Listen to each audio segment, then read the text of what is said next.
Kupata skiza tune hii, Ufunuo wa Yohana 3:8, dial *811 *817#. Wakati mwingi katika maisha binadamu hujipata kwa shida, unapata ya kwamba hauna usaidizi unaohitaji, biashara zinaisha, hakuna mapato ya kila siku. Lakini hata kwa hayo yote, Biblia inasema ya kwamba katika kitabu cha Ufunuo wa Yohana mlango wa 3 mstari wa 8, na yajua matendo yako. Tazama, nimekupa mlango uliofunguliwa mbele yako. Ili kupata skiza tune hiyo ya Yohana 3:8, dial *811 *817#. Dial *811 *817#. The greatest rally in the world is back in Kenya. Catch all the action of WRC Safari Rally live and exclusive on KBC Channel 1 from 24th to 27th June. See the world's best drivers navigate their machines on Kenya's rough terrain at breakneck speeds. Experience the thrills, adrenaline, drama and excitement as man and machine do battle. Don't miss out. WRC Safari Rally, live and exclusive on KBC Channel 1, your true sports partner. Bwana Motiso, pikipiki yako ndio hii. Uko shoni yangu. Hii pikipiki ni unakumbuka uniekelea the lowest unique bid yako ilikuwa ngapi? 18 shillings. Na unajua kuendesha hii gari? Kidogo. Haya, kitoko yako shika helmet, kifungu yako chomoka na mali yako. Kujiunga na QuickBid ni rahisi. Enda kwenye M-Pesa, bonyeza paybill kisha weka business number 4032353. Kwenye account weka kodi ya bidhaa unayotaka na bid yako ya chini zaidi. Kwa mfano TV 16. Kisha weka shilingi 20 tu kama idadi yako. Weka bid yako pia kwenye www.quickbid.co.ke. Kumbuka, bid ya chini zaidi ya kipekee ndio hununua. QuickBid, bidhaa bora kwa bei ya chini.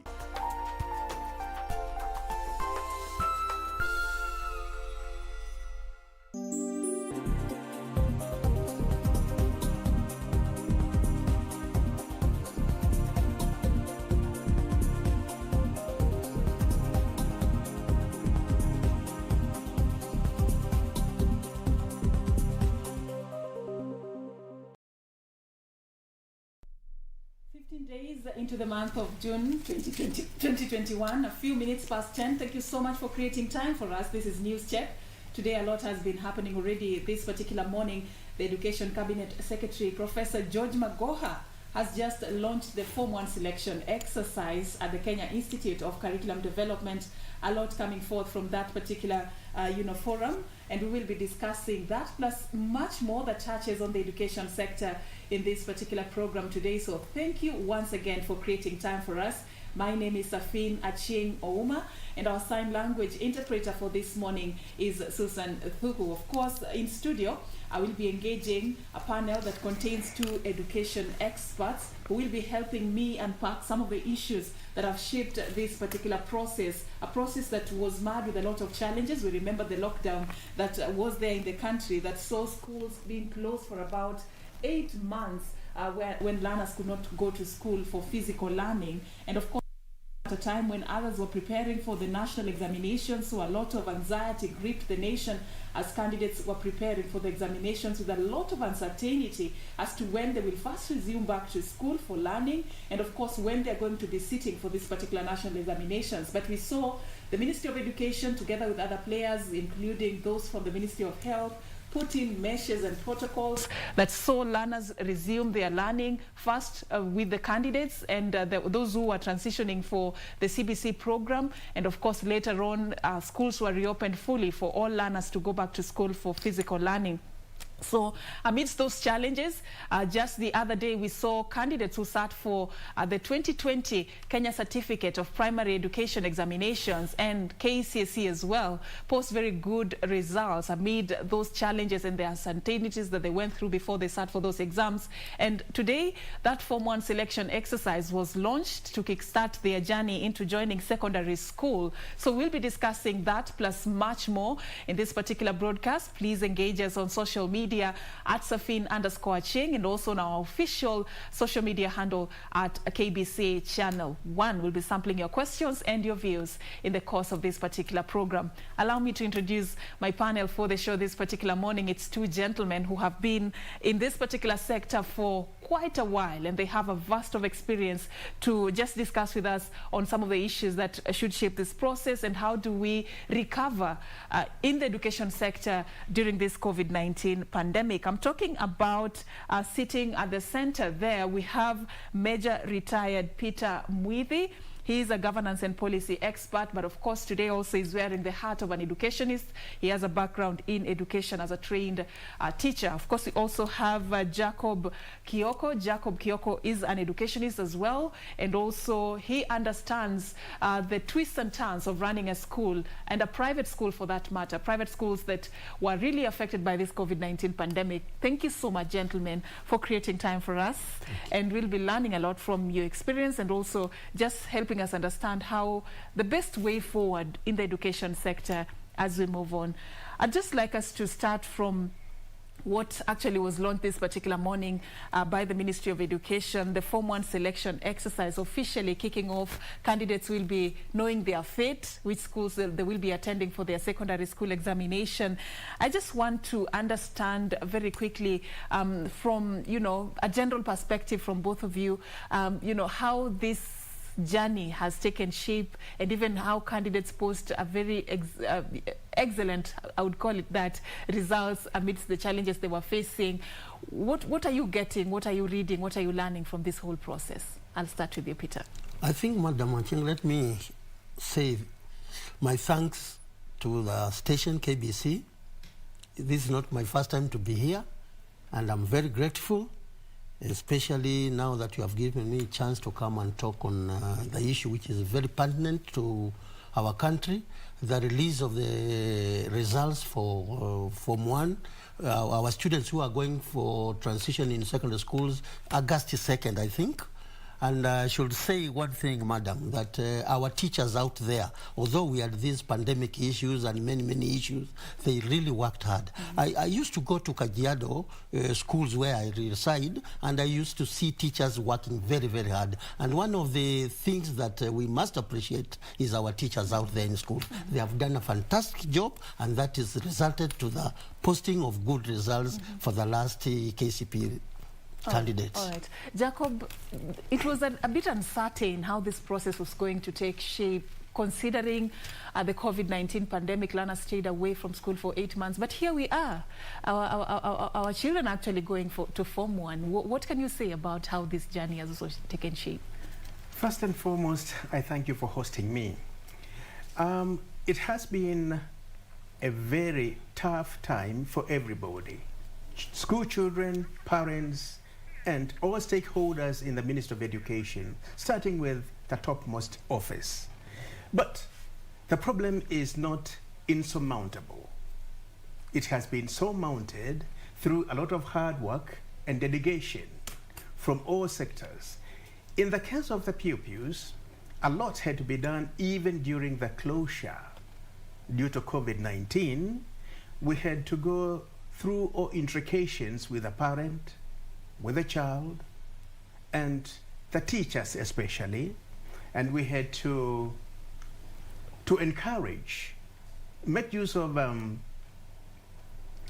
internet learning, make use of what is available at home and at school, and also holding examinations. As the pupils learned, we would hold examinations based on the normal curriculum so that they were kept active all through. They were encouraged. And the results are what we see today, that that encouragement and that dedication from parents and pupils and teachers has yielded good results. We are now proud that, Form 1 selection is ongoing. It's going to be, pulled through, and that is going to be of immense benefit to this nation, and it's proof that where there is will, there is a way. Where there is will, there is a way. Already words of wisdom coming. But thank you so much. All right, so this particular time, according to the CS, this whole process is going to be done electronically, not manually as it used to be back in the day, which came with a lot of challenges. Peter, I don't know what you think about how this is going to change the narrative and even the level of transparency that this process usually, is accorded. How is it going to change the whole process using the online platform to do this? Madam, let me bring in my experience, because I've been in charge of selection of Form 1, representing Department of Defense in Eastern Province for a very long time. During that time, we used to do it manually. We used to meet in the provincial headquarters. By then, the establishment of administration was provincial. So the PED would open the ceremony, and then we would sit there in groups trying to bring in. It was very exhaustive. It was very, very, very physical, and it was not fair. I can assure you that there was a lot of corruption. The needy who merited to go to some schools never went there. But I think this one by the Professor Magoa, our CS of Education, has said that it was done by computerization. And one thing I would appreciate is that he did say that it is going to be very credible, very fair, and is going to be very equity. One thing I noted about his speech is that he took a directive from our head of state, President Uhuru Kenyatta, who said that the candidates from the slum urban areas must be considered to our national schools. And that was done. Previously, our candidates from slum areas were neglected a lot. They merited to go to some national schools, some good performing schools, even private schools, but because of the poverty level in our slums, they were not able. But this time, we must appreciate that directive, which was carried by the Minister of Education, and he said there is equity. And one thing also heard from his speech is that there were some candidates from slum areas who were taken to day schools in far, far areas of our country, and that this time did not take place. He made sure that the students who come from poverty-stricken areas in slums, in the urban areas, were taken to schools near them just to enable them push up with their educations. And we'll talk about these learners who come from vulnerable backgrounds a little bit later in this conversation. But I also want to get your view, Jacob, on this particular matter, the transparency and even the time it takes for this whole process to be completed. What do you think, is going to change if we embrace the use of technology in this particular process? And probably are there challenges you've seen with the previous, way of doing it that probably you'd like to highlight as well? The issue is, no matter what system we use, the key thing is the mental change. That is what is critical, and that is what the CS is here emphasizing. Whether manual or electronic, Kenyan mindset is what is most critical. And with the pronouncements from the head of state, from all stakeholders, that we want to transit 100%, and at the same time, we want transparency. That alone is a lesson to everybody. Everybody is here being told, we must be transparent, we must be transparent, we must be transparent. And from that as the base, then we can advance electronically into doing what we say we will do. So the key thing here is the emphasis to every Kenyan that we must change from not only the manual way of selecting Form 1 pupils, but also the attitude of doing it. Pupils from slum areas, as well as pupils from disadvantaged areas, not necessarily at Mukuru Kwanjenga, but also like a pupil from Mandera. I have had some in my school. They are disadvantaged to the extreme in that they hardly speak English, and if they do, it is broken English. But on being taken on board and on being led, just like other pupils are, they perform well ultimately. So the key thing here is the emphasis that we need to have a corruption-free Form 1 selection process, whether manual or electronic, and this time the electronic selection is easier, it's faster, and it can, you can check it. So the key thing here is that... is it going to address those issues you're raising, like, for example, what even Peter was mentioning, some disadvantaged learners are being locked out of these opportunities based on the fact that probably they do not have a voice on the negotiating table. Is this new process going to address some of these issues? I think it is going to address some of the issues because it will now be on a broad base. This is what everybody has scored. What does the computer say? A pupil from this area should be accorded, and also the equitable distribution of resources. Because unless we have pupils from all fronts in the country, and this is now easily available from a computer layout, it is easier for decision makers to see in clear focus. Yeah? And the results, when posted, all Kenyans will now see in clear focus that there is fairness here. Unlike in the past, where it was all darkness, in which I and other people, other Kenyans, could manipulate and decide. And decide this one should go where it should not go. As a result, we have a problem. I heard the CS categorically, and he was really firm on this, saying he's going to switch off his phone because I believe probably it has been a challenge in the past, a few people trying to make calls and trying to take shortcuts here and there. But he was very categorical. He's going to even switch off his phone if he has to, so that this process is as free and transparent as possible. But why do you think there is such a thirst for going to these prestigious schools? What could be the motivating factor, Peter, that every parent wants their kid to land in this national school, in this prestigious school? What could be leading to that? Yeah. I think, let me make a reference from the CA's speech. He really did say there is a mistake, and he really directed the directors of education to talk to the teachers outside the field, in the sense that their teachers do not give the candidates a good education in terms of selection of Form 1s. He did give some examples of schools like Nakuru, Alliance, where he said that during the registration of Form 1, the children do not have the idea of how to choose the schools. Some children chose, for instance, a school like Moi Forces Academy. A whole school chooses that school. That school. It's not even practical. It's not practical. So he really insisted for the teachers to go back during the registration. In fact, the registration is going on. It's going to be closed on 30th in July.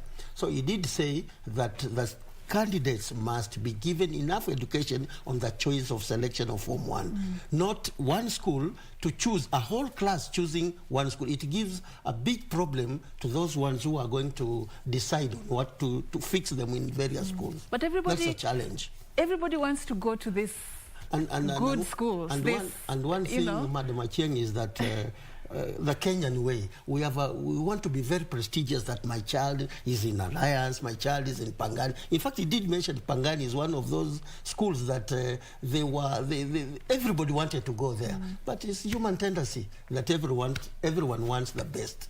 Yeah. How do we address this task, this hunger, so that we have sort of an easy way of going around it, Jacob, so that everybody is not looking at that one school, that boys' school, that national school? Everyone wants to go there, regardless of even your academic, ability. Well, the issue here is to want to be seen to be there.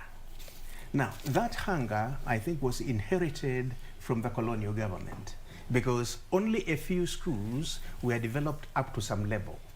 And those who have the best marks would be will go into those institutions. So after independence, I think a lot of emphasis was laid on those particular institutions. And as a result, I'm a Kenyan, I pay taxes, why not my child? And everybody says, I want to go to the best. Now, the solution here is, first, when they book their exams, like what my colleague here says is ongoing. First, the teacher, the headmaster, should guide the pupil. This is your history of performance. Yeah, I like where you're going, because it has to start somewhere. Yes. Academic ability. That's right. What are you capable of? Yes. Yeah. So everybody knows his or her ability. And these are your results. Now, if you want to go to the best, you may not merit to go into that school. And the parent should also be called along. This is the ability of your child. Now, there are no exaggerations in it, because from class 1 up to today, this is the performance of your child. It is not possible that a miracle will be done in the examination room so that your child gets the best in the country. But how do you explain this to a parent, though, without them accusing you of branding their child? It is because simple. We do that. Every parent wants their child to have that high performance, that if it is an A, if it is... They all have to hope until the very last minute. You cannot tell a parent that this is how your child has been performing, so this is what I advise. They cannot go beyond this. How do you explain this in a language that will not be offensive? We do. Like yesterday, I was on that. Okay. And I explained it to parents, not one, not two, that this is the truth. When we are all of different abilities, that I am not a first-class mathematician does not mean that I will not be a first-class lawyer. So you do not necessarily have to go to Alliance and those big-name schools in order to become a doctor, in order to... And I gave my own example. I didn't go to those big schools, but I'm here doing what I do, and that very effectively. So the issue here is, let us see reality for what it is. And in a school, say a class of 50, if everybody is going to fill in to go to Alliance, and we know the chances, the vacancies available in those national schools, then you actually put your school into disadvantage. Because maybe only one, at most two, may be admitted there because of everybody out of a class of 50. Yes. And it's replicated in the 47 counties. Yes. Everyone wants to go to that particular school. True. Yeah. So the issue here is to explain it politely and openly to the child and to the parent. This is reality. Let us face reality for what it is. And if you all want to go to Alliance, then you block your chances of going to other good schools. But since everybody wants to go to Alliance, and other people may select to go to other schools, although you may pass well, you may not go to Alliance because of the competition, and you block your own chance of going to a good school because of the, everybody is flocked in there. All right. But the solution, the ultimate solution is to upgrade, not on paper, but on the ground, to upgrade as many schools as is possible. The facilities that we have in, say, Alliance and other schools can be replicated elsewhere. All teachers, our Kenyan teachers, they all go to the same TSCs. So the teachers in Alliance are no better than the teachers in other schools. So what counts here is, one, the name, the prestige, and two, the facilities. So that is what attracts many learners. That is I will come back to you, Jacob, but let me just give Peter a chance.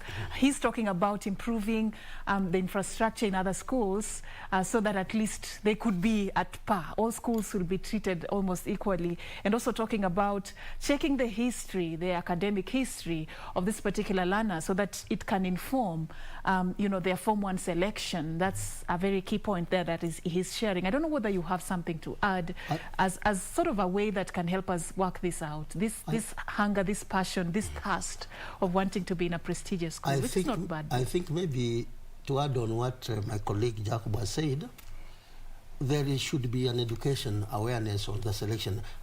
Maybe he has been in the class. I've been outside the classroom for a long time, but when I was in the classroom during that time, I'm talking of 1970s, when I trained as a P1 teacher, the parents and the children and the career master in that school, during the selection of those schools, they were all put together and they were told what was happening. Perhaps, Madam Achieng, you can allow me to read some statistics, because the shortage of these schools, as my colleague has said, is the one which prompts the parents and the students to blog in some schools who perform very well. And the Minister of Education has had a chance of choosing schools on three domains. One is performance, availability of vacancies in those schools, and choices that the children want to do.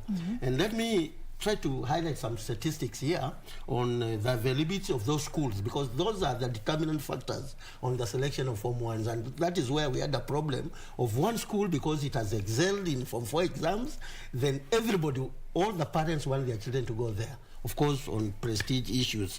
There are 103 national schools in our country. That is very short of fall of, we had a number of candidates, I think last year was about 1.18 million candidates. And you can see now we have 103 national schools, 531 extra county schools, 1,031 county schools, 7,325 sub-county, and 1,164 private high schools. Now, previous Form 1 selection, the national schools are declared 29,000 places, 29,712. Extra county, those schools are declared about 123, 3,099. And the county had the biggest number, 142,358. And then sub-county, it was 685,590 positions. Now you can see the number of candidates, that is 1.18, and the number of the vacancies. So there's a struggle. So I think what you should need, and I think the budget, the Minister for Treasury has already budgeted a lot of finance funding for the Minister of Education. I don't know how much, Jacob, can you remember? I don't remember. But it's quite a huge amount of money to subsidize what is there already there. But we should need to have better schools. If we talk about Pangani, which are those schools which are high-level schools like Pangani, Kenya High, Moi Nairobi Girls, then we should have governors try to make resources to have the same schools in our counties. So you're proposing that the county government should also take up responsibility to improve the schools within their jurisdiction. All right. I don't know whether, you've just had the numbers. And they are bringing out, how there's a serious shortage of, national schools. He's saying only 103 nationally. These are the national schools we have. I mean, amidst a very huge number of candidates who sit for examinations each and every particular year, how then should we go around this particular suggestion we are saying that every school should actually be improved, so that learners will not only want to look at that high national school that is maybe located in several kilometers away from where they live? How do we practically go about it? Should parents also take up a role? Should, the local administration take up a role? What should be done? The solution is only one: to improve the national economy. There are no two ways about it. On improving the national economy, then more funds will be allocated to improve the existing schools and build new ones. I repeat, all teachers posted in all those schools are trained in our local institutions, teacher service, TTCs, as well as the local universities. Now, when one is posted to one of those high-profile national schools, he does not mean that he is better than the teacher who is posted into another school, which is not so prestigious.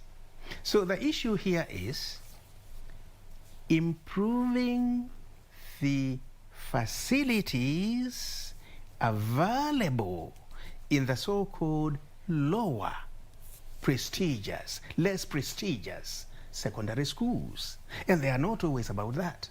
So the allocation, the funds allocated by the ministry to the Ministry of Education, sorry, the allocation made to the Minister of Education could be substantial, but it's not enough. Because the number of pupils who need to go to Form 1, as per the statistics my colleague has given. Now, no matter how hard we struggle, even if every Class 8 pupil scored A's or through, that will not change the number of pupils to be admitted into the best secondary schools. They can only accommodate the number that they can, regardless of how the performance was. The performance is. So the issue here is, the issue here is to improve the allocation of funds to the Minister of Education, and that can only happen if the national economy improves. Okay, well said. Because everyone wants to go to these schools, why should someone study so hard to go to a school where they are studying under trees? It's reality that in some areas in this country, learners are still studying under trees. Shortage of classrooms, shortage of teachers. They have to walk long distances to get to school. So each and every child wants that beautiful dream for themselves. They want to go to the city, to the urban centers, to have a conducive working environment. Same to teachers. Even teachers want to go to these prestigious schools for better working environments, better terms, better pay. So if we do not rethink our strategy in improving the education sector, then we are going to face this problem even in the coming years. I want us to talk about a very important move that the government took up recently to ensure that every learner actually transitions to secondary school. Earlier, it was depending on how much, what marks you have, but we have the 100% transition program that the government saw it fit to allow learners to, each and every person, regardless of what you got, you have a chance in secondary school. A step in the right direction, yes, no, maybe? That's what I want you to comment on. That is a very good initiative that the government came up with. But let me take you back to, I always like giving my formal example. I'm an executive member of the board of a very local school in Tonya in Tharaka County. When we went there just 2 years ago, the school was so down, it did not have the infrastructure that what we wanted for our children. What we did with our chairman is to initiate behavioral change of the parents around that locality. We have a very negative tendency of our parents that everything, it is the government, without them knowing that the government is you and me. You understand? So what we did, we called all the parents for all classes and we told them what is being given by the CDF. By the way, I was reading in our local dailies, there was a member of parliament who is crying, up to date, some of the funds of a CDF, which actually go to the schools, building infrastructure, has not been released by the Treasury. I hope they are going to do that because we had the Minister for Treasury saying that we must, the funds must be given to the counties. But however, the problem is we need the parents and our Kenyan citizens to have what we call behavioral change, that anything must not be coming from the government, because the government is like a father who sometimes cannot be able to satisfy all his children. So what we did is we did some harambes just under the ground because they were not allowed, and then we built up some classes, you understand? Many of our locals there wanted to take their children to Meru School, Kaga Girls, Chogoria, but when we brought in good infrastructure and the good administration of the school, the children went. And I can tell you, Achieng, for last year's performance in that school, we had 4 going to university. And yet, we took very minimal marks, 200, 300, just below 2 ensure that our children learn. But with good facilities, with good administration of those schools, with the behavioral change of the parents around that school, they'll contribute to the school, and then everything will be okay. So rather than depending on the little bigger funds from the government. So sometimes the local community has to chip in, push themselves a little harder for that to happen. But still going back to my question, I'll come back to you on it later. Jacob, just to respond to my earlier question on the 100% transition program, you know, it actually allowed learners to have a chance to transition to secondary school. But did we invest in ensuring that the schools were ready for them when they come, that population? Unfortunately, no. We did not invest enough, and unfortunately, it is not by design.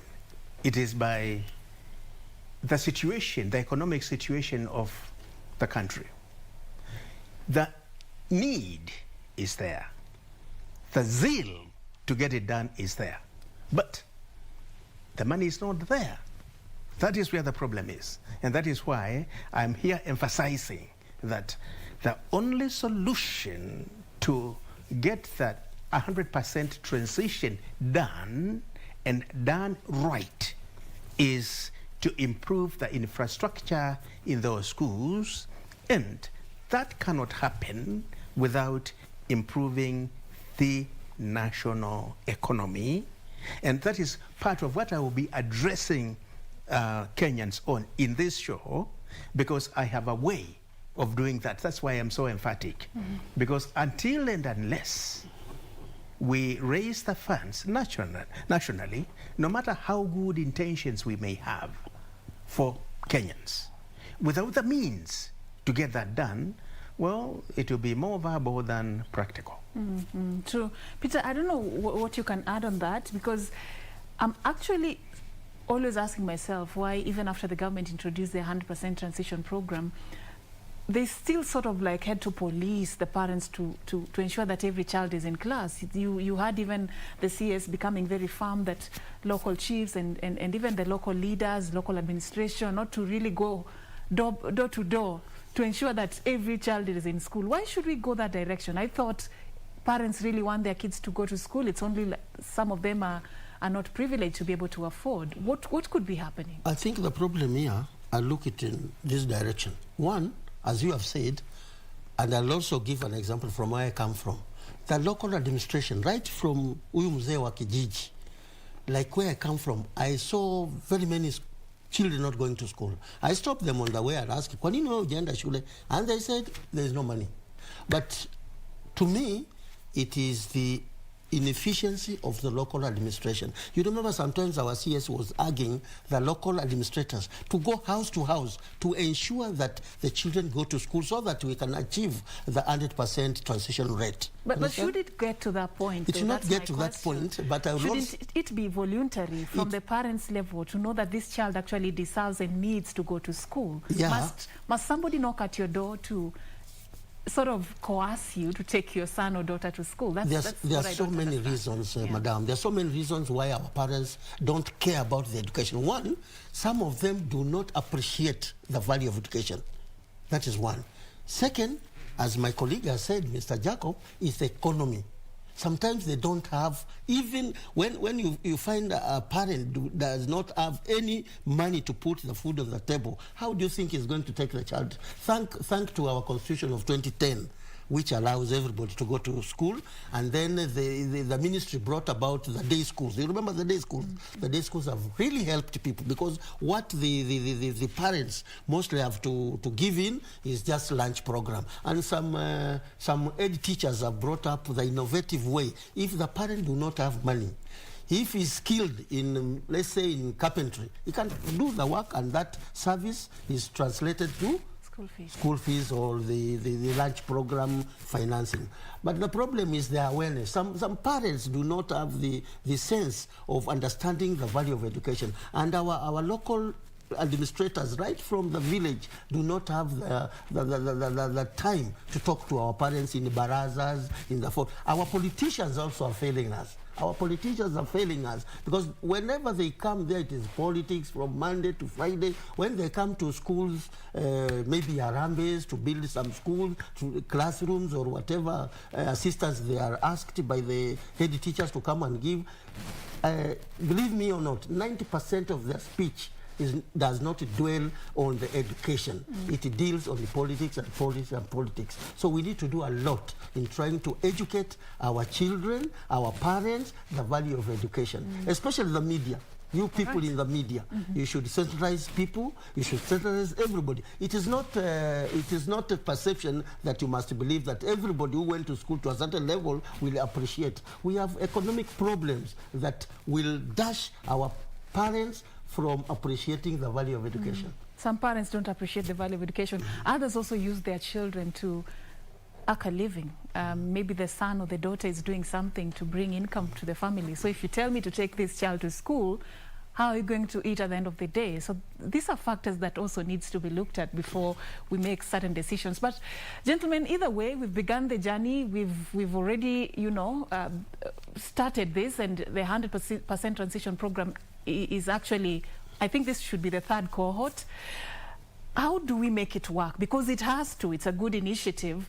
We understand the challenges that, teacher-learner ratio, which was a crisis before the 100% transition. It is even a bigger crisis right now that every learner is going to school. The classrooms, the number of learners who can be accommodated in these classrooms, it was a problem before. Now it has even, tripled. How do we make it work? Because it has to, Jacob. Well, the only solution, I repeat, is growth of the national economy. And that is what I am now going to dwell on, because I have a solution to that problem. Strictly speaking, I'm not a teacher. I am a marketer by profession. And several years ago, I developed and patented a marketing innovation which enables every individual to earn a living through a scheme which I call the Dugui innovation. Now, you and I know that whereas business is profit-driven, society is value-driven. And there is a gap between society and business in that particular description. This is the gap of economic dichotomy. Now, the innovation is about the bridging of that gap of economic dichotomy between society and business, so that whatever item you purchase from the shop, you are afforded a retainer incentive, and instead of you are redeeming your retainer incentive, you are issued with a share certificate, and cumulatively those incentives are invested in job-creating business corporations. Now, at the end of the trading period for those business corporations, every shareholder is paid dividends. This is empowerment of the masses. At national level, the business corporations which are so created will go a long way in raising investment capital from our local resources in the domestic economy. All through up to this hour, all national governments of the world emphasize on development of infrastructure at the complete exclusion of investment capital. Now, in development of infrastructure is not total development of the national economy, because all governments develop the infrastructure and hope enough investors are going to invest so as to grow the economy as a whole. It should be the other way around. That's what you're saying. No. Both are very important. All right. The infrastructure is very important.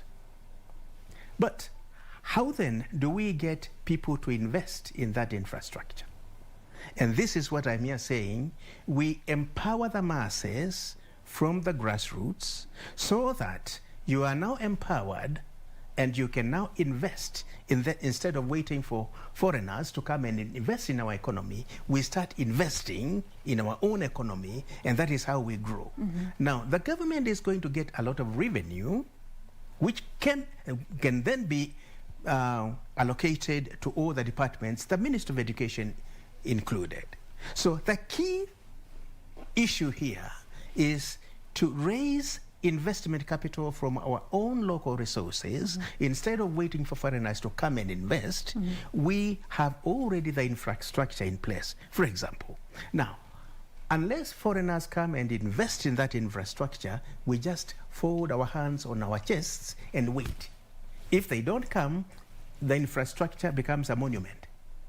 Now, instead of over-depending on foreigners to come and invest, this innovation enables every single living Kenyan, because whoever lives eats, and whoever eats will be afforded this retainer incentive. All right. I feel like I have a lot of questions concerning this particular innovation, but I risk going into another conversation altogether, which I don't want to do.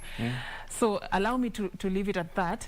But what I'm getting, it's actually a proposal to for economic empowerment, to ensure that every Kenyan is able to sustain themselves and afford what they need to afford, which is a good proposal. Thank you for bringing it on the table.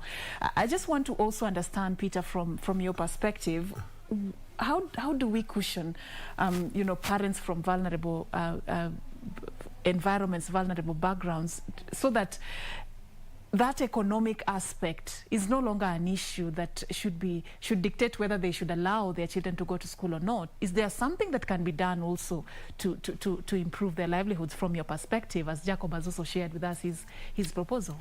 I do agree with you.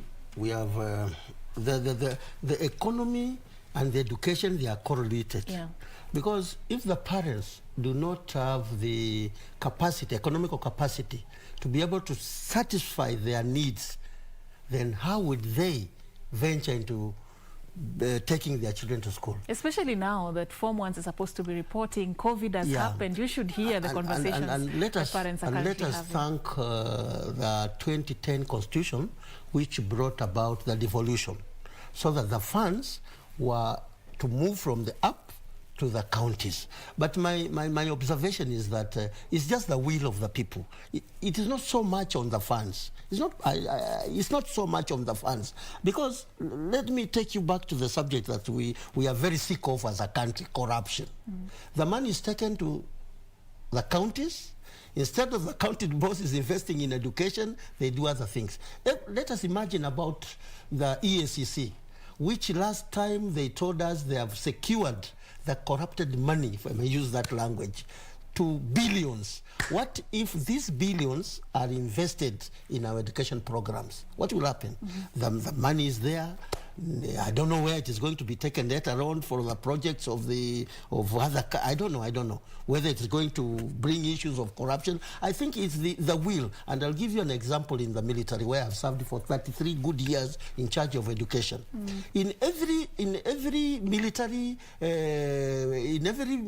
base or unit, we have a secondary school, we have a primary school, we have a nursery school for our children, because the parents there are always outside the barracks. Maybe they're in Moyale doing other security issues for our country. But the welfare of our children, those who are serving, we are given some money, and this money is translated to 100%. There's no corruption there, I can tell you for sure.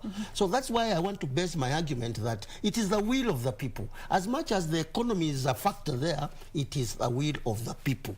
If we have a good attitude of ensuring that our resources are going to the management of the facilities in our schools, we shall do it. We shall be better off. But the corruption issue, the will of the people, that is what and of course what Jacob has said, over independence of our donor stakeholders who are coming outside. How do we generate our income from within? We should be self-sufficient.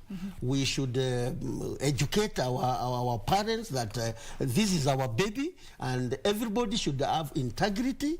And then whatever resources we have, we must put it to the right for our children. And that is the way forward. All right. Gentlemen, I'm coming back to you. We're just about to take a very short break, but there is still more that we want to discuss here concerning even how COVID affected the education sector and how do we recover? How do we pick up the pieces? How do we, borrow the lessons?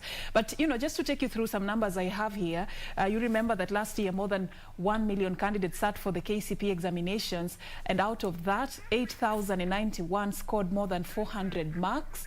Another 320 got between 301 and 400 marks. We had some 886 candidates who scored between 201 and 300 marks, while 262, 307 candidates had between 101 and 200 marks, and we had only 1,173 pupils who had 100 marks and below. The good news about this is that each and every one of them is going to get an opportunity to go to secondary school. Whether they are going to take advantage of that opportunity or not, that is what we were even discussing with my guests in studio earlier. We'll pick it up after this particular break. Do stay with us. This is News Check.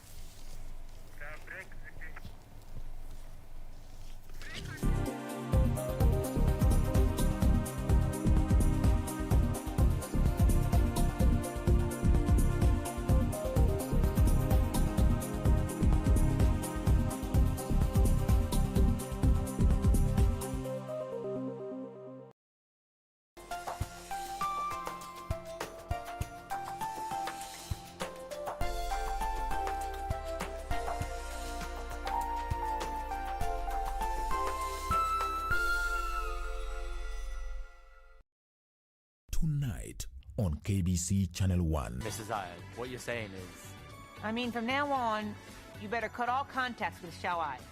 In the same room with you this late? What's wrong? What are you doing, Xiaotian? Helping Yu Guo. Get back in the car now, young man. I want to help. What are you doing? Helping you push the You're car. not helping me, you're just sick.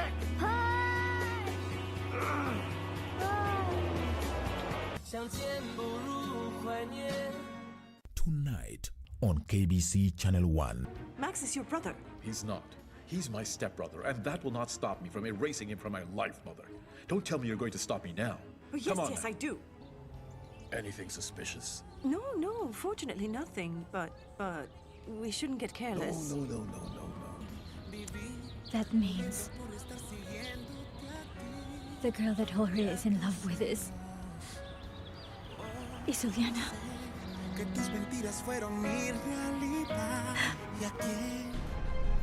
I'm sorry, Mother, but your son has to die, too.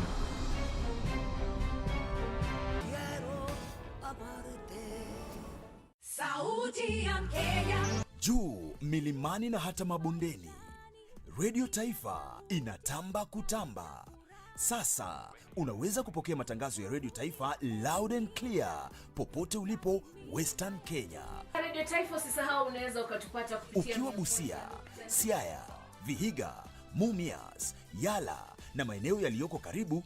Radio Taifa inapatikana kwenye 104.5 FM, na ukiwa Bungoma, Kakamega, Kiminini, Kipkaren na viunga vyake, pata vipindi na burudani safi kupitia 92.3 FM. Radio Taifa, sauti ya Mkenya.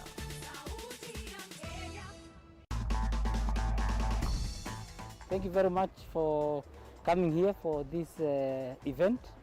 This event was launching of the broadcasting rights for KBC for the World Rally Championship, the WRC Safari Rally for this year, 2021. Therefore, every Kenyan is going to be able to have an opportunity to watch every step and every action that is going on the rally. It's a great time for us. We're very excited that after 19 years, the rally is actually back here in Kenya.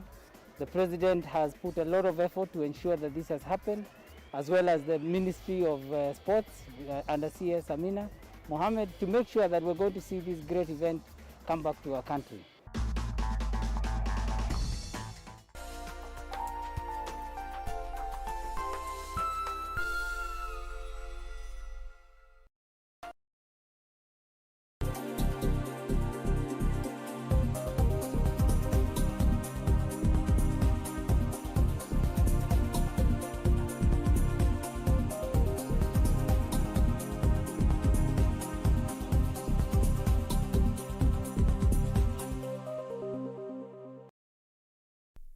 Welcome back, and thank you so much for staying with us. In case you're just joining us, this is News Check, a program that seeks to explore issues shaping the news in the country. And today, what we are talking about in studio is the Form 1 selection exercise that kicked off today officially. Earlier, Education Cabinet Secretary Professor George Magoha did that at the Kenya Institute of Curriculum Development, talking about quite a number of pertinent issues that center around how this process is going to be done. But one thing that stood out from what he said is that it is going to be a free, fair and transparent process, courtesy of what the Ministry of Education has put in place to ensure that each and every learner, including those from vulnerable backgrounds, those from informal settlements in urban areas and those from far-flung counties, actually get an opportunity to also be absorbed in some of these national and prestigious schools. We are discussing that in studio this particular morning, and earlier, before we took the break, gentlemen, we were talking about the 100% transition program, its progress and success rate, and what needs to be done to make it even better, because you all agree it's a good initiative, it's a step in the right direction. But a lot of issues have been raised, and I wanted to link this up with our now next part of the conversation, which is the COVID-19 pandemic. First of all, let's talk about our girls. Before we move into how COVID even affected the education sector as it is, let's talk about our girls. During this particular pandemic, we saw the shocking revelations, the headlines that we saw. And right now, I believe even among those candidates who are going to be going to Form 1, there are others who are mothers already, who gave birth. We saw some giving birth during the national examinations. How do we address this menace? Because these headlines, these numbers are people. And when you're talking about children, these are not just people, these are futures, these are families. To impact a life of such a young girl at that level has its own ripple effects that may go for years. How do we address this problem? And where is it even originating from? I think earlier, outside where we were talking about 100% transition rate. 100% transition rate from primary to secondary school is an objective that the ministry is trying, and everybody, all the stakeholders, but some stakeholders, education stakeholders, have in the past expressed some concern that KCP candidates might fail, and they have failed to report to Form 1 because of various issues like the one you have mentioned. Some of them, thousands of them, drop out because of many issues, and most of them this time because of the pandemic. I know many families have their children drop out of the school because of the pandemic. Others, significantly, number of girls, which you have already mentioned, Madam Achieng, they were pregnant. They became mothers, and some of them were even married. And even some boys, they went out of the school because of drug and the use of drug substances. Others joined informal labor services. Let me come to the girls. And I'll thank, I don't know, is the President or the Minister of Education, that those who are pregnant are given a chance again to go back to school. In the year 2004, I had a privilege of working in Rwanda and for 1 year. And this issue of pregnant school girls being denied a chance or opportunity to go to school, it was not there. It was not there. In Rwanda? In Rwanda. Which year was this again? That was 2004. Wow. What I saw in their education system, they allowed them. Once you go, deliver, come back to school. Even the mothers who were selling sukuma wiki on the road, they were allowed to go to school. And anybody, surprisingly, Achieng, any lady who was doing kuuza hii sukuma wiki on the road, and then she goes to another village, she is not going to be asked to bring a transfer form of what. She just goes to third class and reads. And then the next week, if they migrate to another place, they were allowed. So I think this problem of denying our chance because of the pregnancy is not fair. But let us thank the government that now they're allowed. They are allowing. I'm coming to you shortly, Jacob. Just allow me to do something here. Remember this program, we also follow up on some of the events that are currently taking place. And right now, I just want us to link up with something that is happening Odi Mtaani initiative that is currently in it is a campaign that the Odi Mtaani initiative is aimed at nurturing and supporting talent from the grassroots. Let's just look at this particular function and understand more about what is in store for the young people in the country.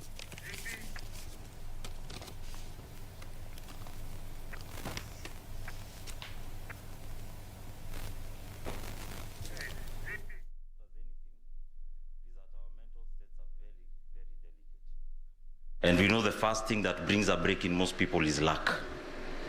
So if you can bridge the gap between luck and availability, I think we've already done half of our duty as human beings. Making this a positive and sustainable contribution to society is a very key aspect for us. Keeping it sustainable, we'd say, is a cost, but for us it's a very welcome cost.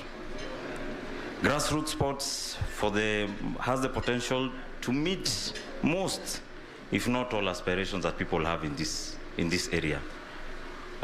My colleague has just mentioned the Olungas of this world, the Omanyalas of this world. You guys know Omanyala is from Kitale, somewhere, mahali ndani.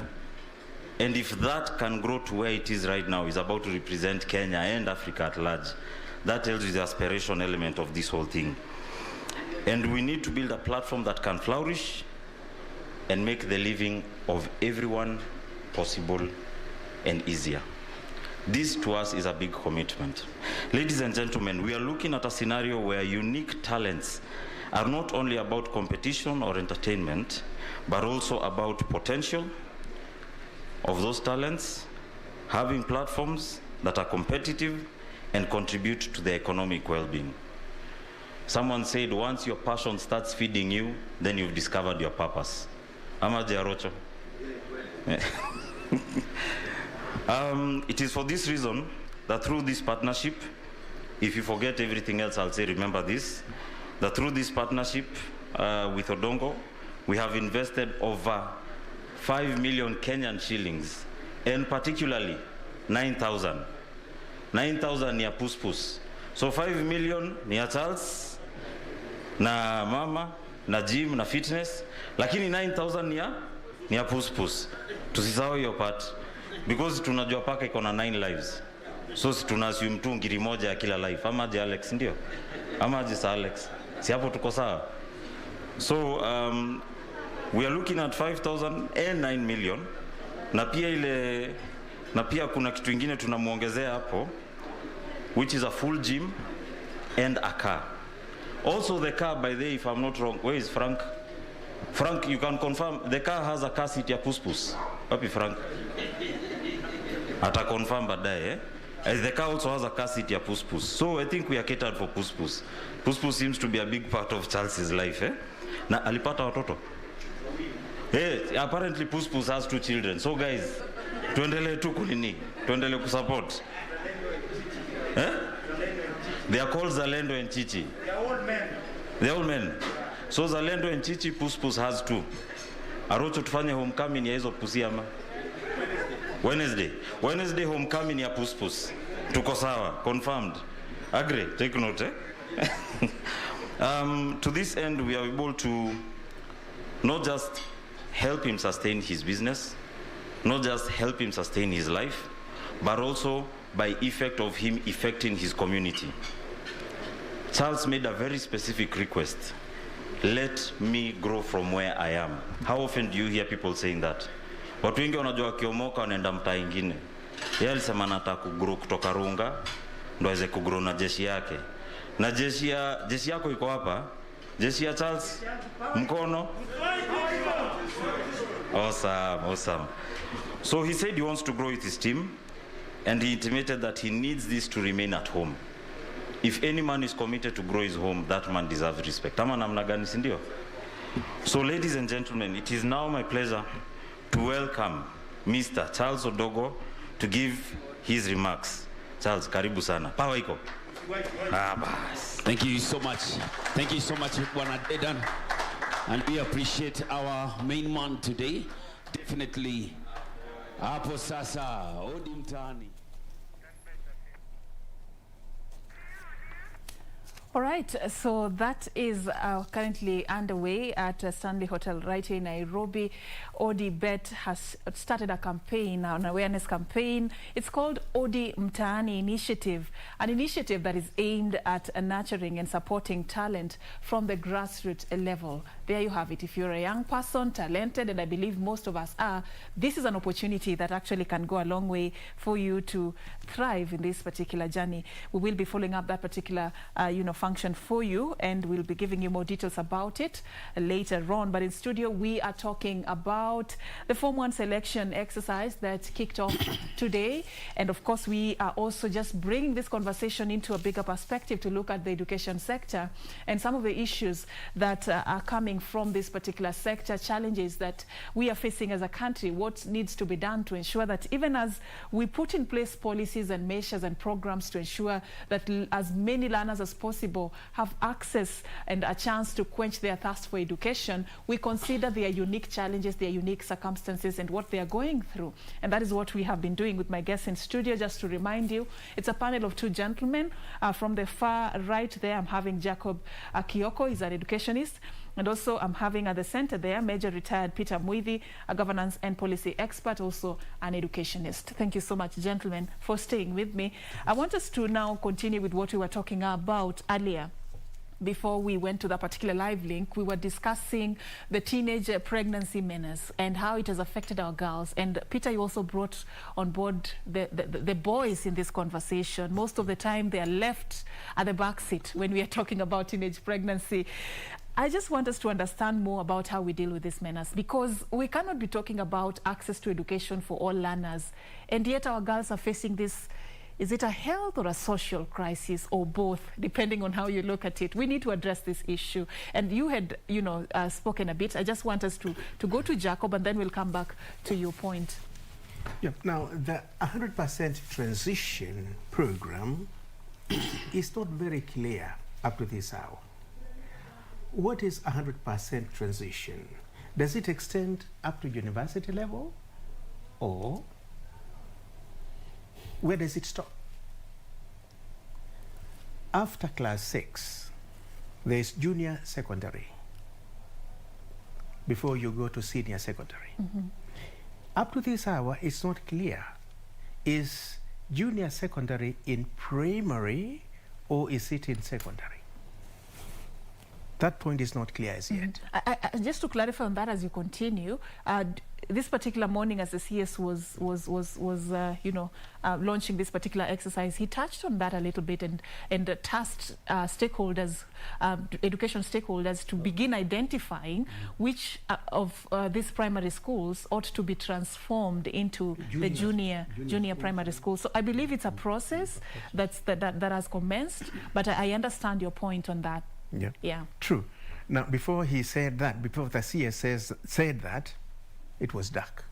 Okay. Now, it's now clear. We have light at the end of the tunnel. Now, the 100% transition, does it extend up to university level? Or at some level, one can drop? This is another area where we need clarification. Now, touching on the women, or the girls' pregnancy, I'm sure these pregnancies are not virgin pregnancies. I'm sure a male must have played some part. And the male, that is usually the pupils on their peers, is a matter that must be addressed with the seriousness it deserves. Because if we talk about the girl and the girl and the girl and the girl, mm-hmm, without addressing the boy, then we are not tackling the problem in its totality. There is need for complete attitudinal change, that it is not the girl who has the problem. You two who brought about the problem should be blamed, such that the girl does not feel it was my mistake because of my biological build. And then, one feels completely out of society. Mm-hmm. So the story here should be, the girl should be encouraged not to feel stigmatized, and the boy should be encouraged not to make his sister to feel the way she does. Because ultimately, when they are all grown, they are now mature. What happens? Both parties would want to get married. And we have so many girls who have not married, but they have children. And the same problem. Here the boy wants to get married. Is the boy now, that is the training that we should have. Is the boy, are you ready to get married to a person who has a child? So the way you would want not to do that, feel it for your sister. So please do not feel like you have done it and you get away with it. You are not going to get away with it, because later in society, later in life, in your society, there's going to be that problem.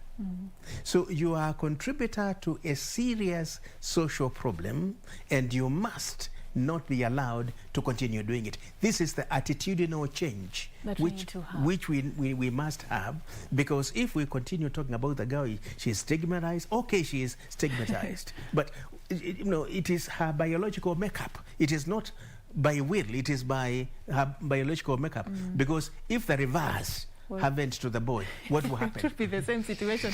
but as I come to you, so you say the girl should not feel stigmatized, she should not be victimized for this, and the boy should not be allowed to get away with it. But why are we victimizing the boy already? Is it always the boy's fault? What about the so-called Romeo and Juliet affair? Well, the thing is, the voluntary agreement, because it's there. I mean, the boyfriend-girlfriend relationship. Why is it that the boy is always the one to carry the blame in this arrangement? I agree with you. We have to talk to our children. Yeah. But how do we deal with the Romeo and Juliet affair? The issue is attitudinal change. And part of this is as a result of, again, the economic problem. The girl is vulnerable in that she has issues that she must buy, which are not available at home, and there is that natural weakness, and there it is, she is enticed into the wrong thing because of poverty. To survive. Yeah. I agree with that. So it's not even just the boy, sometimes it's even a man, an adult who a male. So it's not just a boy. I think, Madam Achieng, if you read the face of CS today, he was very categorically insisting that punishment should be meted on those people who prey on schoolgirls. And he called them hyena. He has been very passionate about this subject. He called them hyena, and this is a new phenomenon. Previously, before we embarked on the 100% transition, a girl would get pregnant and it drops off completely because of the stigma. Nobody follows that girl to go back to school. But these days, they are allowed now to go back to school. But as we were discussing earlier, Achieng, you remember, we agreed that there is a stigma. That you are also telling me that even the infrastructure of those pregnant girls in schools is a taboo. Because the desk, the protruding of their changes, the body changes is a problem. The maternity dress, which I think the Minister of Education should go a bit further and elaborate. Although we have agreed the young girls who are pregnant to go back to school, how do we mitigate the challenges that they face, the daily challenges from the stigma of their peers, the teachers themselves who need education actually, the society at large, you understand? But it will come slowly, and things will work. But the Minister of Education should come up very clearly, bringing the education. I don't know about the new curriculum, how it is being pegged with the sex education in our schools, because sex education is very important, and these should include all the members of the society, what we are kanisa, the churches, the mosques, to educate them that, okay, as much as it's a problem, but it should be mitigated in one way spiritually. The law, I don't know what the law, because in my village I saw some of them when they were pregnant, the parent must report to the teacher and then report to the local police station, and sometimes I didn't like it. The child is taken to the police station to go and explain what happened. And they even sought the boy. Even the boys these days, they're taken to the police station. And that also brings a stigma again. You And understand? fear, So I think fear of unknown. Yeah, fear of unknown. I think and if the parents do not report, which is also a good idea, about keeping their teenage girls who are pregnant at home, they're also, I don't know what the law says about it, but these days they are supposed to report. If they don't, they are liable again to the court. I think the Minister of Education should go a bit further to try and bring out things very clearly. What do we do with this, rather than bringing them out there in the airspace? I like those points you're raising, and just in the interest of my viewer, because you mentioned some very fundamental issues, maybe this can help inform policy, inform decision-making going forward. And I was sharing with you, gentlemen, earlier that I got an opportunity to actually just follow up this trail of teenage pregnancy in the country. This is during this COVID-19 season, and traveled to Bungoma, Siaya in Kisumu County,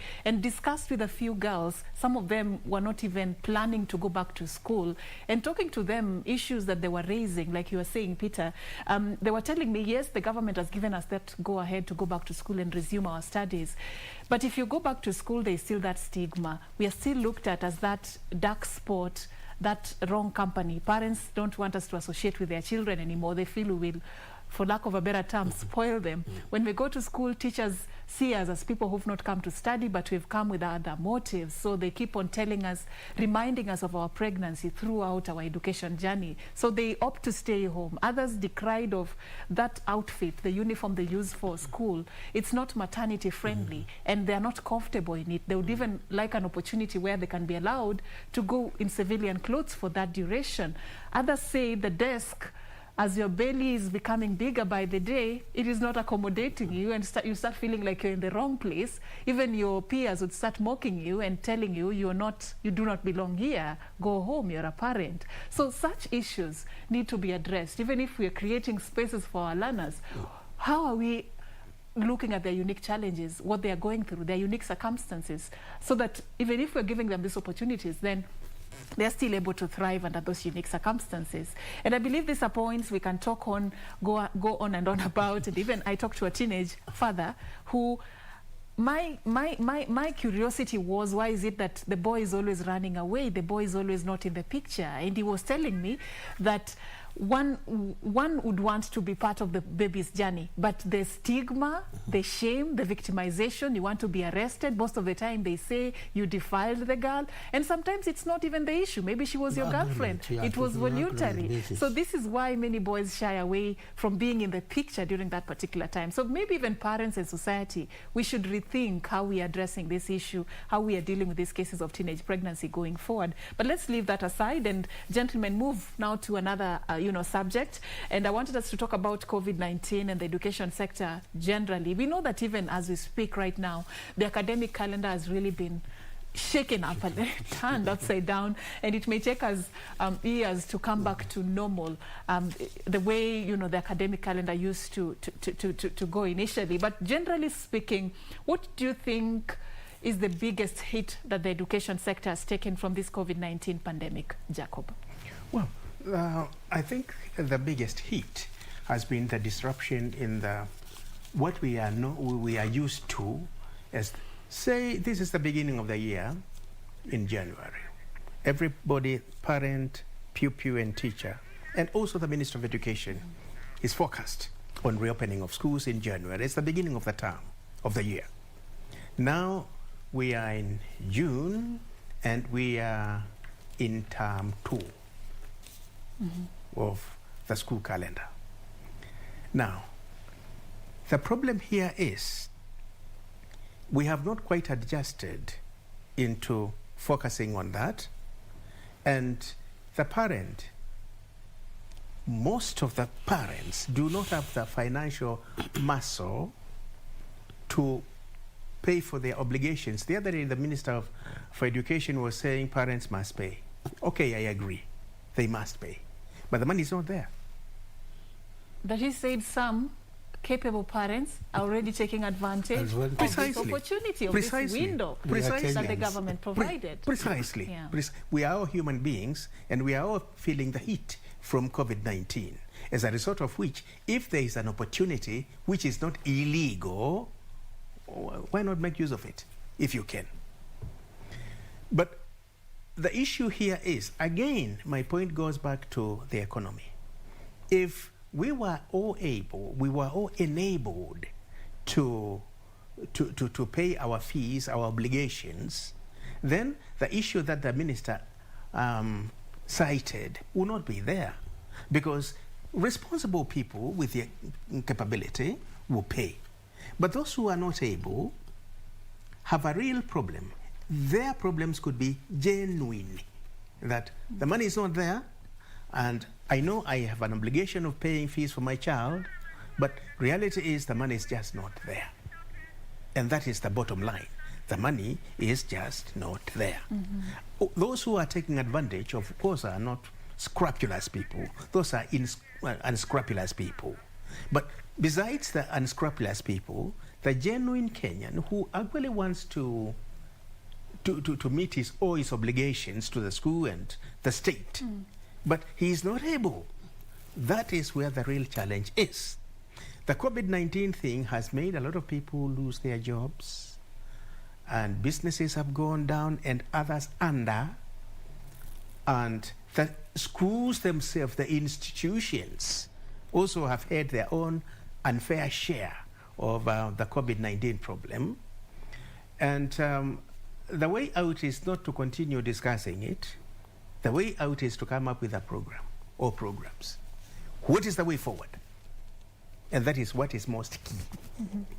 So,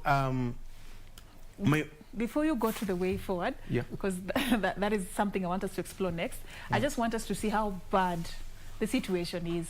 COVID-19 has really affected several sectors, and today we are talking about the education sector. So in the interest of fairness, just allow me, Peter, also just chip into this particular question. If you look at the education sector overall and just address how this pandemic has affected the sector and what it has brought forth about it. What are we learning about our sector, courtesy of the COVID-19 pandemic? Here we are talking about the effects of the COVID-19. It has had a lot of impact on many sectors. When we narrow ourselves to the education, as my colleague has said, most of the parents lost jobs. So the question is, where could they get the finance to take their children to school and pay for whatever is needed by those schools? Let us also not remember that the ed teachers in those schools, specifically the boarding schools, they also want, how can they run the school? There's no food for the children, so that is also an impact. And I think our CS brought that issue of if your child, if you are a parent, you are not meeting your obligation, the child should go home. I think he wanted to cushion the ed teachers who have a huge problem in keeping those children there, and yet they are supposed to have food and all other necessary needs. So we push the government to the wall with our lack of sincerity. Yeah, the problem is again, I would like again to go to the corruption. Remember, when we had this problem of COVID, there was some money which was given out to mitigate these things. Now, the question is, how much money did it go to our education institutions so that they can cushion them? That is the question. Secondly, the private schools. And I really wondered, because some, as we are talking, Madam Achieng, right now, there are some private schools which have closed. And yet these schools were subsidizing the education which is supposed to be provided by the government. They were left behind. Nobody bothered about them. They are still closed. The teachers, you remember there was a problem of the private teachers, which is a huge number in this country. They lost jobs. How did the government help them? They were all teachers. They are Kenyan citizens. They're supposed to be helped. I do not know what other governments did to the private teachers in other countries. But to me, I think they were supposed to have been given some little money from the government so that they can also do what? Remember, there were teachers as much as there were parents. They are the children also to those. So that is also an impact which should have been looked at. It was really forgotten. But to me, I think the big question is here, our priorities. Now, the COVID COVID subsistence, which was inside the budget, was 14 point something billion shillings. You remember the Kenyans really cried and said, this is a huge amount of money that we were given to mitigate the COVID. Where did it go? I'm sure if the proper plan was done to give Minister of Education some little amount of money, I think we should not have a big problem. But all in all, the COVID-19 had a lot of impact in the education sector, like other sectors, but the money, the way it was channeled, it was not proper. We would not have felt the impact as we are feeling now. It was misappropriation of those funds. Apart from the economic impact, also one of the things that I see as a big impact is the closure of schools for almost 8 months. That really, as a teacher, correct me if I'm wrong, affects the learning curve of these youngsters. Also, the teenage pregnancy menace we are talking about here, it came with a lot of social consequences, this COVID-19 pandemic. But just to address something you raised, Jacob, you're representing private schools here. I don't know, just to address what he brought on board, did the government address this issue? Did you feel cushioned? What was something done? Was there an allocation, or are plans there to do that for private schools? It was very, very, very unfortunate because not a single dime was given to any private school. You exist the way you began, and up to this hour, it's your shrewdness in business which will make you continue being in business. Although we are actually educating Kenyans, we have been relegated into the oblivion. And, you know, at one time, the position was that it is the parent who chose to take his or her child, to a private school, foot the bill, and that's it. That position has not changed up to this hour. So the impact on private schools at all levels was heavily negative, and it continues to be as negative as it was before COVID-19, because actually even there before there was some discrepancy in the selection of Form 1 regarding a Kenyan from a private institution and a Kenyan from a public institution. I think that is what the minister is trying to correct now, because it was there before. And the impact, the general impact on COVID-19 has been very heavy on private schools, as it has been on other sectors of the economy. So, by the grace of God, some private schools are still running, and we hope the COVID-19 pandemic prong is going to calm down so that we can revert to where we were before it came on board. But like all other sectors of the economy, we were badly hit. Yeah, true. All right. So we want to recover. We want to borrow lessons, gentlemen. We want to move on, because this is the reality. COVID has come with its own fair share of challenges in the education sector. What do you propose is the way forward? You are just about to do that, Jacob. Yes. What is this formula that is going to work? Yes. Because we need to move on, and our learners need to also continue with their learning journey. So what do we do so that we absorb the shock? Absolutely that. This is my specialty area. As I've said, I am an innovator and have developed an innovation which enables a country to raise investment capital from its own local resources instead of waiting for foreigners to come and invest, to create jobs, to set up factories so that people get jobs, and to stabilize generally in the economy. It also helps the state to raise in more revenue than is possible at the moment. So, in a nutshell, I don't want to talk too much on that. It's too long for me to explain every detail. So the issue here is, it is common knowledge to us all that COVID-19 is a two-pronged pandemic. One is medical and the other one is economic. Now, the developed economies of the world have developed vaccines which seek to trim the medical prong of COVID-19. Now, Kenya, through this innovation, and it's a patented innovation, has developed the Dugu innovation which seeks to trim the economic prong of COVID-19.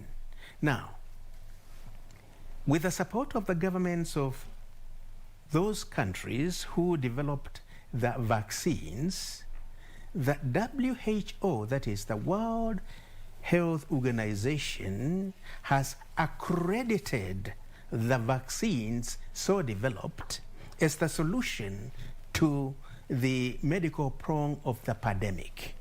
Now here, and that's why I'm calling upon the government of Kenya to observe its constitutional obligations as stipulated in Article 40, Section 5 of the Constitution, to support, promote, and protect the intellectual property rights of the people of Kenya, and support this innovation, lobby the WTO, that is the World Trade Organization, to accredit this innovation as the solution to the economic prong of COVID-19. That will be of immense benefit to this nation, and the economy of the country will, because the entire world will now converge on us for training, advice, and consultations.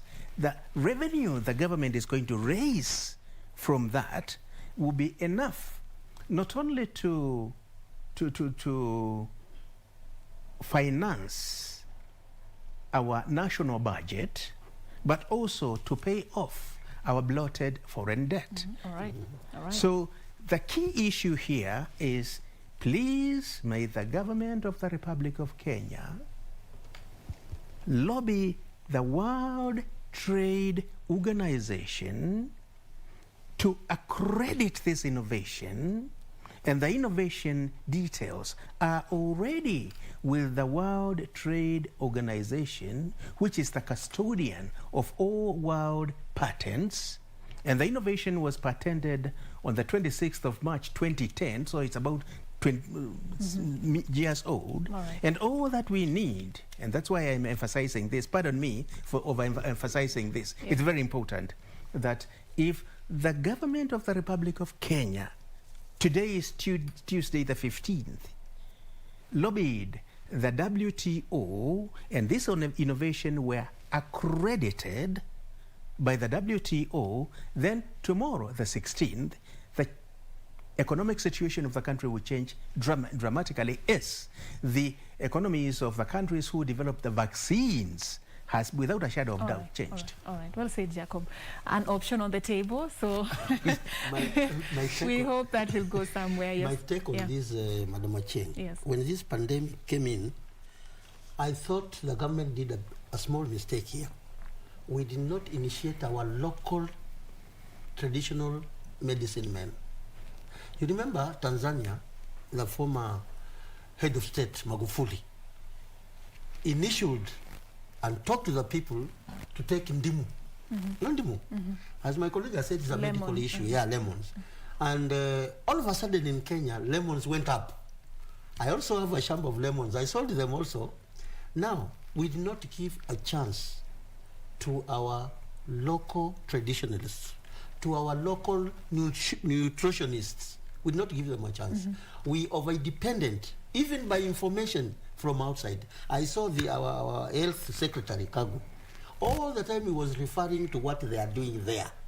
This is a phenomenon, and I'm very sure if we had initiated our local our local healers here, we have herbs. In fact, these vaccines, you'll be surprised that the content comes from the herbs from China, whatever they are doing research.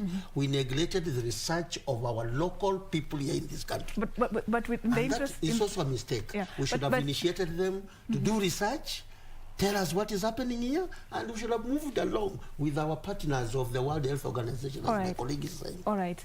I almost disagreed with you there on looking at our local, herbalists. at that particular time, this pandemic caught everyone unaware, and we were still learning. But they were not given a Everyone chance was at still all. learning on the go. We thought about Wazungus there. When you said research, then I sort of like agreed with you, because it's a journey, and it's something that really needs a lot of research to understand the virus, how it mutates, what needs to be done. And even the scientists and the experts agreed that even them, they are overwhelmed. They are still trying to learn this particular pandemic. But agree with me, the problem we have in this country, we are still having colonial mentality that nothing good can come out of us. We must depend on the West for anything, for our solution. And I'm sure our youth, if we manage to bring our youth on board, they are very, very innovative in all sectors, in health, in education, in what they are doing on the field of running, athletics, music. You can see they are very potential, but our government is just ignoring them, either by intent or by mistake. I just don't understand. But if we have given our medicine, as I know you will not like to buy that sort of line that but I think if we had given them a chance to come and do their own traditional research, bring us the food, bring us the medicine, go to the forest, they should bring us what they think can mitigate this, we would have gone ahead. And maybe we would not have lost many people who went with the COVID-19. COVID is still here with us, Peter. So it's then still the government should now think of them. It's still a work in progress. The journey still continues. Because, madam, we are here. The door is not closed yet. We are shaping the opinion of our citizens. Yeah, true. Then by that, let them bring on board. I don't know what the association of these traditional healers, whether they brought this on board, I don't know. All right. I'd like us to just leave that at that, because it's a topic that can bring mixed reactions and a lot of controversy, if you agree with me. Still, a lot of research needs to be done. Certification, I believe before a medicine is approved, there has to be a process for it to be taken through. So you're not being controversial. Let's leave that subject. Kindly, gentlemen, allow me. We're not going to be talking about that. All right. So I want us to look at what else do we do for our learners, because when COVID came, we saw what happened in the working environment. We saw what happened in the business environment. Sort of everything was closed down suddenly. And other careers, I believe, just went under the carpet just like that, courtesy of what COVID did. Should we rethink our learning, our education system, our career path, how even we formulate some of these things, so that in the event we are faced with such, we do not have to shut down completely. We still remain relevant. Is there something that can be done to that effect? Yes, I believe there is. There is a lot that can be done, and everything will narrow down to research. We cannot wake up one morning and say, let us have all that which we have known to be the way forward. We need to do a lot of research, and that research, modern day research, it must be modern day research. We cannot revert to our ancestors and, go by what they knew to be the best. Things change, and things have changed. And that is why, Mom and my colleague, I'm here very emphatic. That research cannot take place in a vacuum. That research needs a lot of financing. And that research, both social, economic, as well as political, all those areas, 3 areas, need a lot of research. And without the money to carry out that research, we are not making a headway. There is a lot that we have learned, we have seen, and we have not learned enough. So we need to delve into the depths of what is required to be done, and that can only translate into, let us start serious research in these areas where we think we need to improve, or where we need to understand more of what is happening around us. And the only solution is to have the funds, the government to have the funds, because no matter how much we push the government, when the economy cannot afford it, it's a futility. And no matter who is in office, as long as the money is not there, and it is not my making that the money is not there, it is a futility. The only thing, according to me, is to come up with projects And this is one such project which will generate funds to enable the government to fund those areas where there is need for funding and adequately. Because funding is one thing, adequate funding is quite another. So the issue here is, no matter how long we spend time on it, without coming up with something tangible to say tomorrow you are out of a job today, but tomorrow here is the project which is going to give you a job. All other stories will come after you have had food on the table. And that is what is critical. That is the most important thing. How do we ensure that Kenyans can be able to sustain themselves? Yes. Let's begin there. Yes. I like that. Peter, what do we do? What do we do? We know what we do. We closed schools, we closed businesses, we closed everything. How do we ensure we don't close down again? This is a very serious issue, and I thank you very much for bringing it so that we can have a conversation and try to shape the opinion of our viewers out there. I think the government should invest a lot on technology. You remember during the campaign of our president, the first time, he said he would have, how many, was it computers to our children? Do we have computers to our children? Do we have some schools somewhere in Turkana that they have light, electricity? Those are the questions we should have. That's why I'm saying we should improve very much on the technology. Secondly, we should improve on our infrastructure. Now, the Ministry of the Treasury is not disbursing the funds for CDF. How else will those classes? And if you go to our public schools, it's not a shame to say it. If you go to our public schools, unlike private schools, you'll find a class which is supposed to have 40. It is over 60, over 30. And you stated when we began this conversation that in some schools, you went and found they are studying on the outside. And the trees. You see? We saw them even in the government must put its foot out there by improving our infrastructure. Another area is teachers.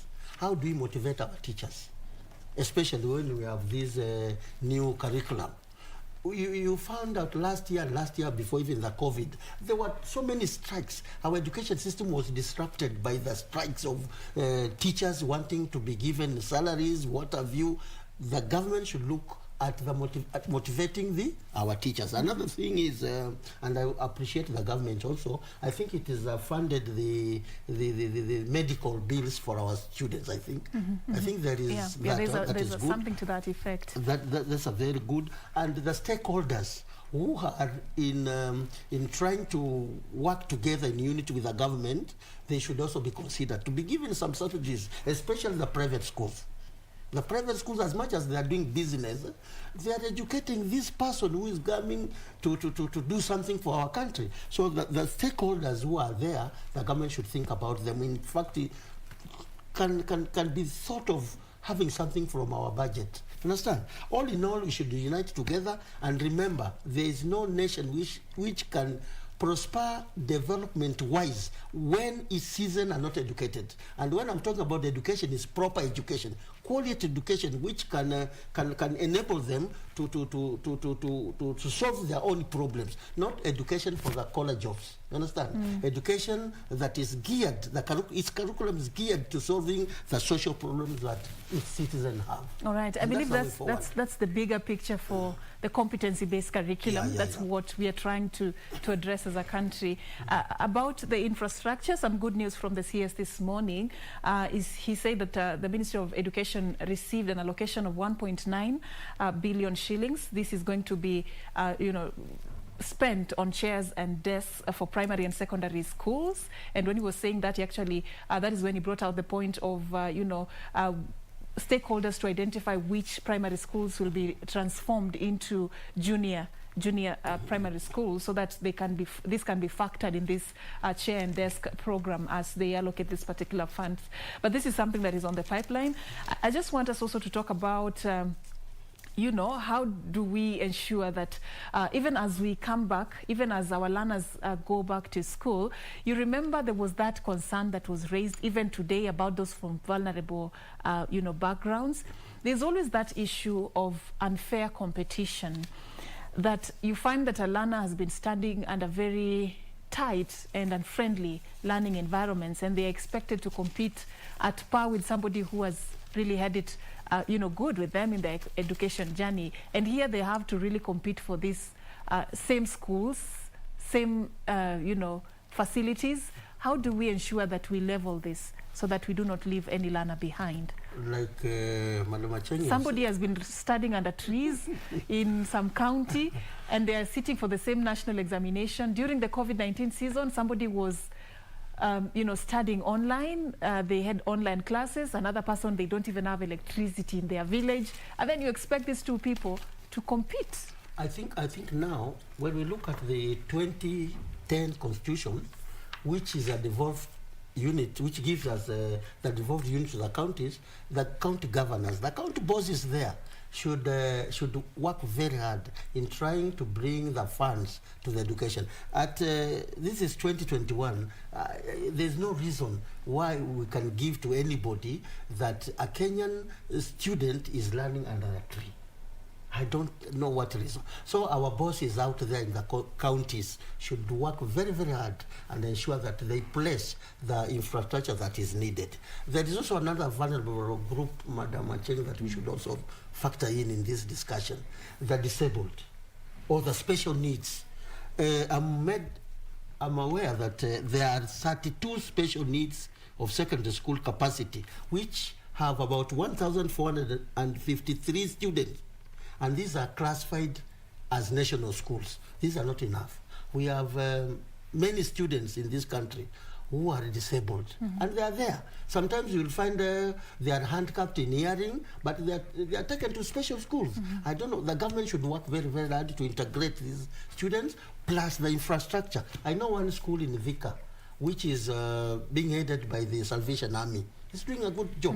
The government supplement this, and let us not leave them behind. Let us put them on board by recognizing them and putting the infrastructure that is needed for them. A word on that, Jacob, perhaps? Yes. All said and done, and my colleague and you too agree with me, more funds are needed to assist those who are less fortunate, learning under trees, the disabled, and all that. And the bottom line comes to, does the government have the money to finance the very good projects you are here highlighting? The bottom line here is, let us think outside the box as a government, as a nation, and develop ways of raising revenue to meet our obligations, as we are here suggesting, that here are special children, special Kenyans. They have special needs. We need a good school with the right infrastructure. Does the government have the money to put that infrastructure for that special need? That is the key question. Now, no matter how much we push the government to do what we think is right, without the government having the funds to do that, it's like a parent being pushed by a child, I want a suit and I want a suit, when the parent doesn't have the money to buy that suit. No matter how hard the child pushes, and no matter how much that parent loves that child, if the funds are not there, they are just not there.